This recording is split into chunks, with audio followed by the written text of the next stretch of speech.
മഗധയിലെ ചക്രവർത്തിയായ ജരാസന്ധനെ മഹാഭാരതത്തിലെ ഏറ്റവും ഭയാനകനായ സ്വേച്ഛാധിപതിയായിട്ടാണ് നമ്മൾ ഓർക്കുന്നത്. എന്നാൽ ചരിത്രം മറച്ചുവെച്ച ഒരു ഞെട്ടിക്കുന്ന സത്യമുണ്ട്. ജരാസന്ധൻ വെറുമൊരു മനുഷ്യനായിരുന്നില്ല. അയാളുടെ അജയ്യമായ കരുത്തും ആയുധങ്ങൾ ഏൽക്കാത്ത ശരീരവും വിഷ്ണുവിനോടുള്ള അടങ്ങാത്ത പകയും ജനിച്ചത് ലക്ഷക്കണക്കിന് വർഷങ്ങൾക്ക് മുമ്പ് സ്വർഗത്തിലായിരുന്നു.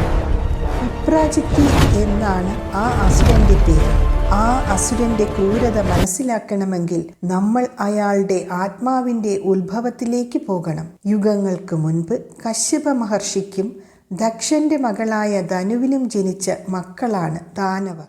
ദാനവരിൽ ശക്തിയിലും ബുദ്ധിയിലും ഏറ്റവും പ്രഗത്ഭൻ വിപ്രാജിത്തിയായിരുന്നു. അവൻ വെറുമൊരു അസുരനായിരുന്നില്ല. അസാധ്യമായ യുദ്ധതന്ത്രങ്ങളും മായാജാലങ്ങളും വശമുള്ള പ്രപഞ്ചത്തിലെ ഏറ്റവും ഭീകരനായ അസുരനായിരുന്നു വിപ്രാജിത്തി.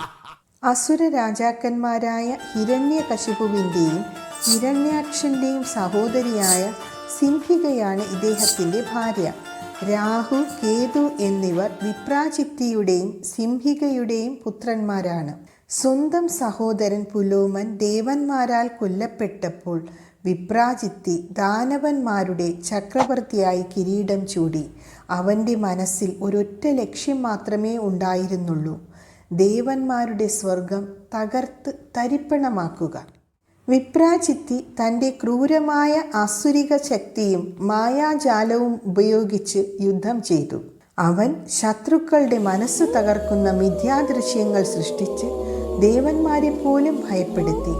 ഇത് പ്രപഞ്ചത്തിൽ ഭീതിയുടെ ഒരു കറുത്ത യുഗത്തിന് തുടക്കം കുറിച്ചു.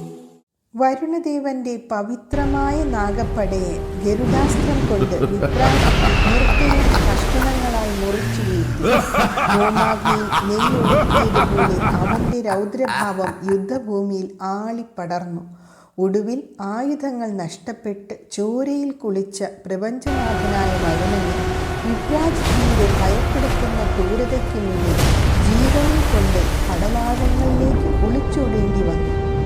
എന്നാൽ അവൻ്റെ ഏറ്റവും വലിയ ക്രൂരത മറ്റൊന്നായിരുന്നു. ഭൂമിയിലെ ഋഷിമാരുടെ തപസ്സിൽ നിന്നാണ് ദേവന്മാർക്ക് ഊർജം ലഭിക്കുന്നതെന്ന് വിപ്രാജിത്തിക്കറിയാമായിരുന്നു. അതുകൊണ്ട് അവൻ തൻ്റെ അസുരപ്പടയെ വിട്ട് ഭൂമിയിലെ പുണ്യമായ ആശ്രമങ്ങൾ തകർത്തു. യജ്ഞങ്ങൾ ചോരയൊഴുക്കി അശുദ്ധമാക്കി. ലക്ഷക്കണക്കിന് മുനിമാരെ കൊന്നൊടുക്കി. ദേവന്മാർക്ക് ഹവിസ് മുടക്കി. അവരുടെ ഊർജവും ദിവ്യശക്തിയും ചോർത്തി ഇല്ലാതാക്കാനായിരുന്നു അവൻ്റെ ലക്ഷ്യം. എന്നാൽ അധർമ്മം അതിൻ്റെ പരിധി ലംഘിക്കുമ്പോൾ പ്രപഞ്ചനാഥൻ ഇടപെടും. അജേയനായ വിപ്രാജിത്തിയെ വധിക്കാൻ മഹാവിഷ്ണു തൻ്റെ ദിവ്യമായ ഊർജം ഇന്ദ്രനിലേക്ക് ആവാഹിച്ചു. ആ കനത്ത യുദ്ധത്തിനൊടുവിൽ വിപ്രാജിത്തി ഇന്ദ്രനാൽ കൊല്ലപ്പെട്ടു. അവൻ്റെ ശരീരം നശിച്ചെങ്കിലും ആ ആത്മാവിന് മോക്ഷം കിട്ടിയില്ല. മഹാവിഷ്ണുവിനോടുള്ള പ്രതികാരവും ലോകം മുഴുവൻ പിടിച്ചെടുക്കണമെന്നുള്ള അടങ്ങാത്ത ആഗ്രഹവുമായി ആ അസുരൻ്റെ ആത്മാവ് പ്രപഞ്ചത്തിൽ അലഞ്ഞു തിരിഞ്ഞു. ലക്ഷക്കണക്കിന് വർഷങ്ങൾക്ക് ശേഷം ദ്വാപരയുഗം.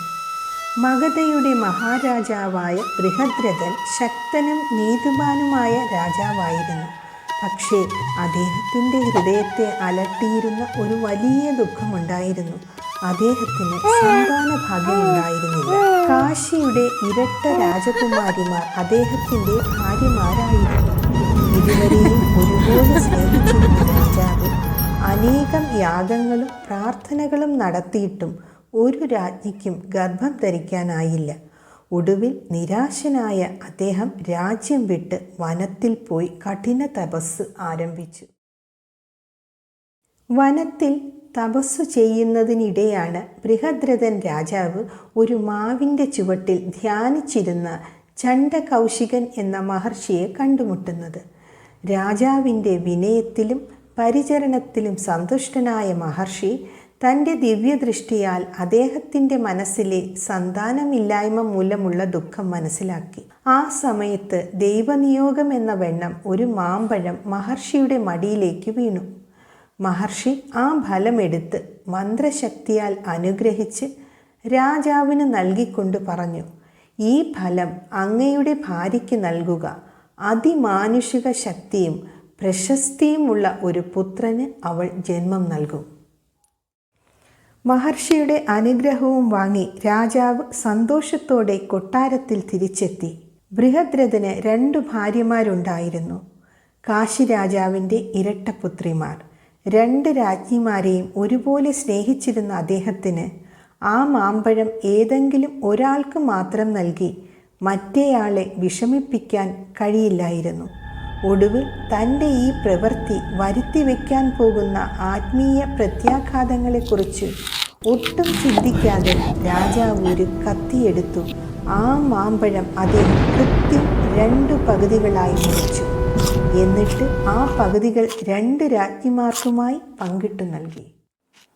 ആ ഫലത്തിൽ ആവാഹിച്ചിരുന്ന ദിവ്യശക്തി 2 പകുതികളായി വിഭജിക്കപ്പെട്ടപ്പോൾ പ്രകൃതിയുടെ സ്വാഭാവിക നിയമങ്ങൾ വിചിത്രമായ രീതിയിൽ മാറി.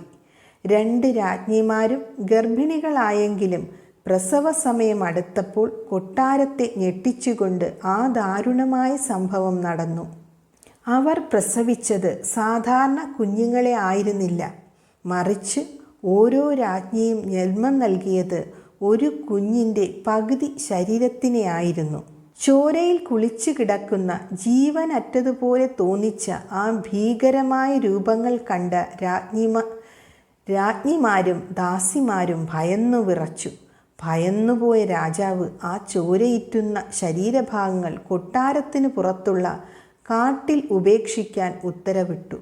അറപ്പും ഭയവും നിറഞ്ഞ ആ അന്തരീക്ഷത്തിൽ ദാസിമാർ ആ 2 പകുതികളും വേഗത്തിൽ കുട്ടകളിലാക്കി കൊട്ടാരത്തിന് പുറത്തുള്ള അന്ധകാരം നിറഞ്ഞ ഘോരവനത്തിൽ കൊണ്ടുപോയി ഉപേക്ഷിച്ചു. മനുഷ്യമാംസം ഭക്ഷിക്കുന്ന ജര എന്നൊരു രാക്ഷസി ആ വനത്തിൽ ജീവിച്ചിട്ടുണ്ടായിരുന്നു. കാട്ടിൽ ഉപേക്ഷിക്കപ്പെട്ട ആ കുട്ടകൾ ജരയുടെ കണ്ണിൽപ്പെട്ടു. അവ തുറന്നു നോക്കിയപ്പോൾ കണ്ടത് ചോരക്കഷ്ണങ്ങളായ കുഞ്ഞിൻ്റെ 2 പകുതികളാണ്. പിന്നീടെടുത്ത് കഴിക്കാനായി എളുപ്പത്തിൽ കൊണ്ടുപോകാൻ വേണ്ടി അവൾ ആ 2 ശരീരഭാഗങ്ങളും കൈകളിൽ ചേർത്തു വെച്ചു. എന്നാൽ വേർപെട്ട് കിടന്ന ആ 2 പകുതികളും തമ്മിൽപ്പെട്ട ആ നിമിഷം അവിടെ ഒരു അത്ഭുതം സംഭവിച്ചു. പ്രകൃതിയെ സാക്ഷി നിർത്തി ആ 2 പകുതികളും പരസ്പരം ഒട്ടിച്ചേർന്നു. വൈകല്യങ്ങളൊന്നുമില്ലാത്ത ആരോഗ്യവാനായ ഒരൊറ്റ ആൺകുഞ്ഞായി അത് മാറി. ഇനി എന്ത് സംഭവിക്കും? ആ നിഷ്കളങ്കമായ പുഞ്ചിരിക്ക് മുന്നിൽ ഒരു രാക്ഷസിയുടെ മാതൃമനസ്സുണരുമോ? അതോ അവൾ ആ കുഞ്ഞിനെ ജീവനോടെ വിടുമോ?